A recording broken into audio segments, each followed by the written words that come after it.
What's going on, everybody? Good afternoon. And since we are still taking a little bit of a break from the rookie evaluations, we're just going to go ahead and kind of take the weekend off and get back to it starting tomorrow, probably.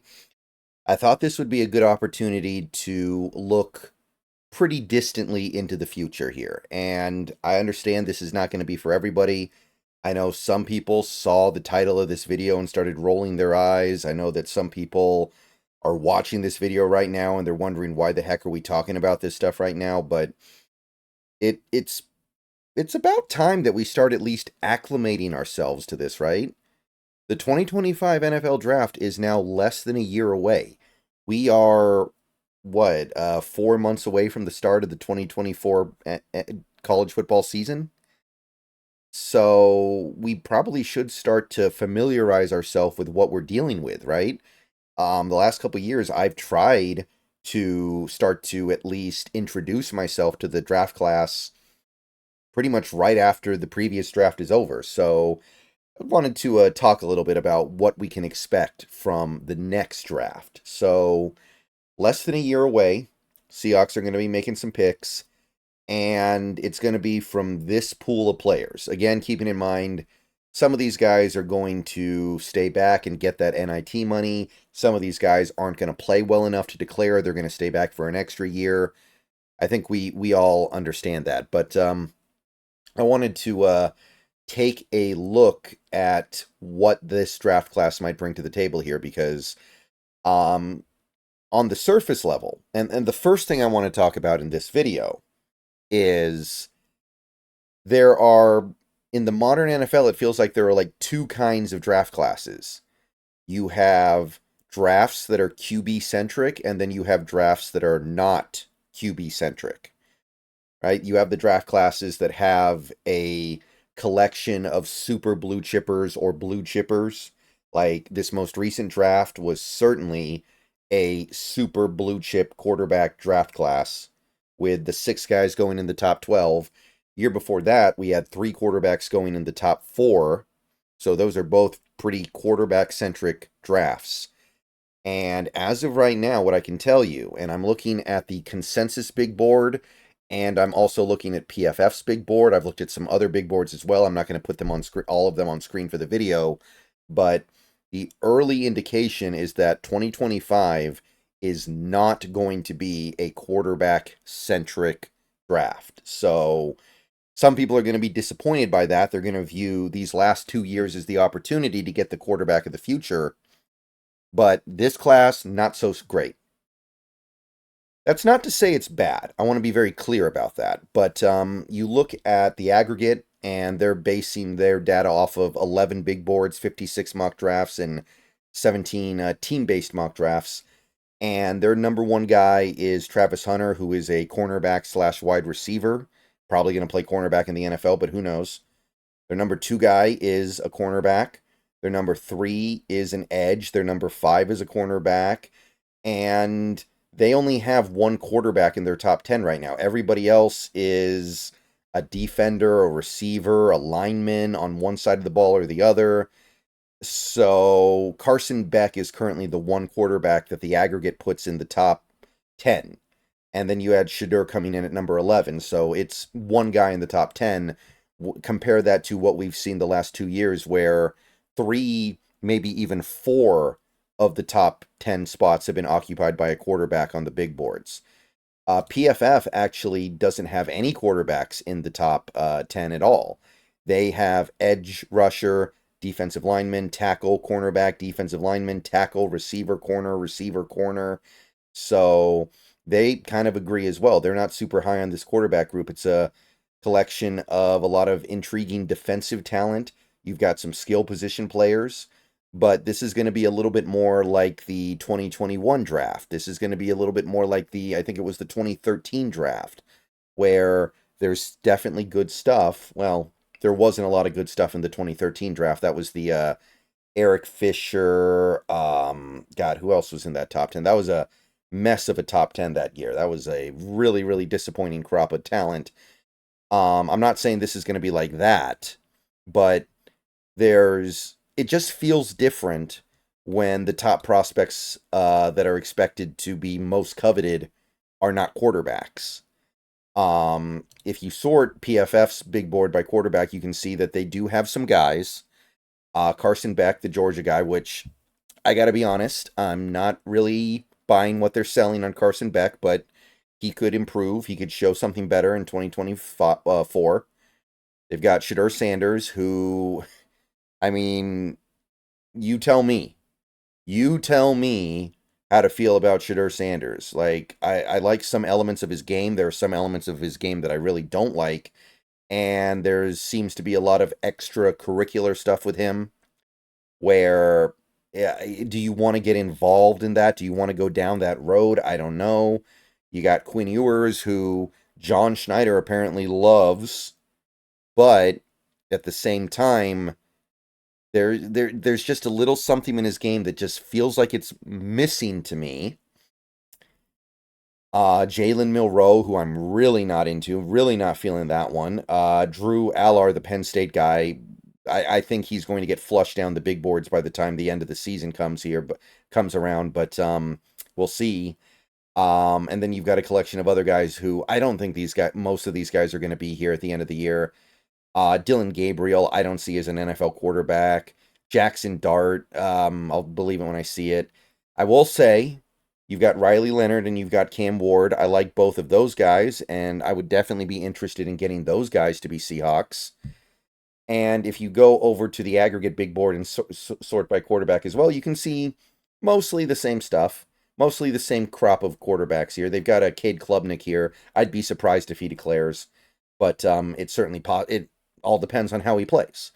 But they've got Beck, they've got Shadur, they've got Quinn as their first round guys, and then they've got Milroe, Ward, Dart, and Allar as second round guys, and they've got a couple of third round guys here with Wegman and Riley Leonard, who that would probably be the guy that I think is being slept on a little bit here. I like Riley Leonard.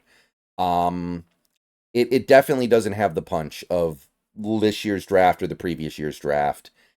And I know some people are going to be perturbed by that. And I also know some people are going to not believe it. They're going to say, well, somebody's going to take these quarterbacks at the top of the draft because quarterbacks always go at the top of the draft.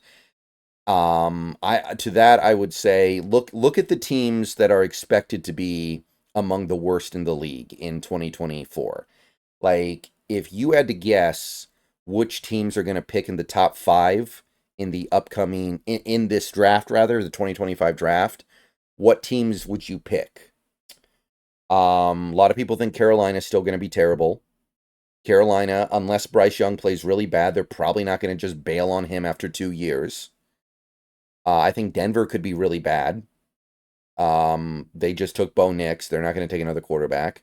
Washington could be really bad again. They certainly wouldn't take a quarterback. If a team like Minnesota has a shockingly bad season, they're not taking a quarterback unless these guys just are just shockingly, irreparably, impossibly bad, right? Like, all these teams have quarterbacks. Like, the teams that could end up picking really high and picking a quarterback would be like what? You have the Giants. They would probably take a quarterback if they're terrible. The Cardinals would take a quarterback if they're terrible. Maybe the Titans, because Levis was only a second round pick, but even then I don't know if they would do that. Yeah, I guess the Seahawks could be up there.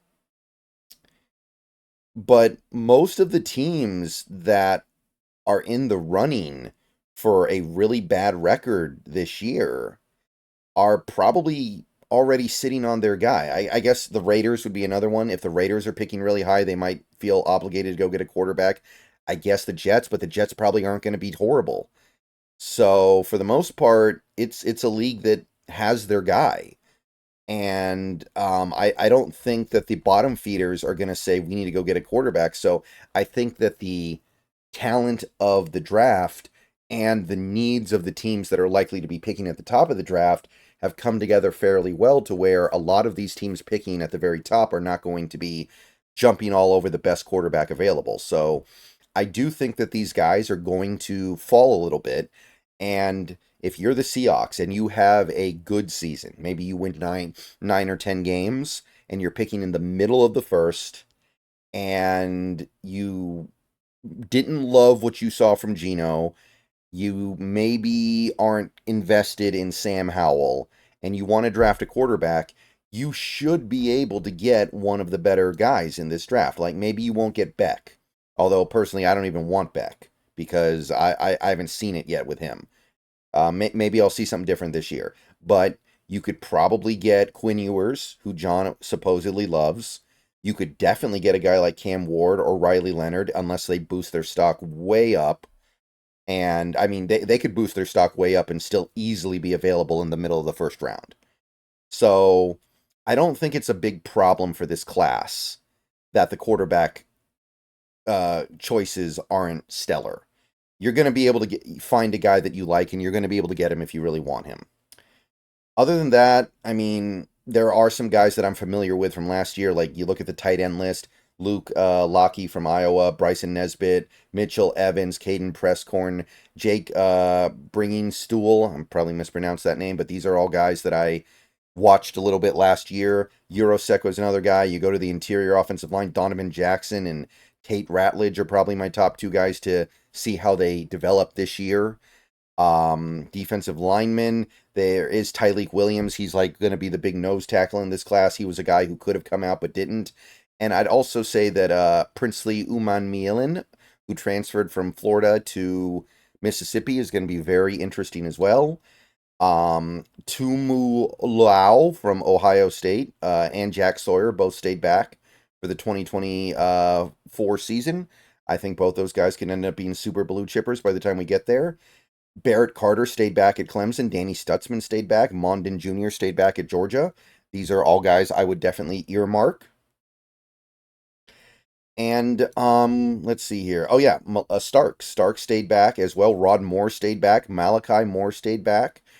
Mukuba actually transferred to Texas, it looks like, and he stayed back, and he was a very intriguing talent at Clemson who just didn't have a great year. If he ever figures it all out, look out. I mean, that guy's very talented. So just looking at the positions that I imagine the Seahawks are going to place some level of priority on in the 2025 draft, there's already some stuff that I'm pretty intrigued by. And again, you take a look at the top of the draft, it's going to be very malleable. It's going to be very, very unstable here at the top.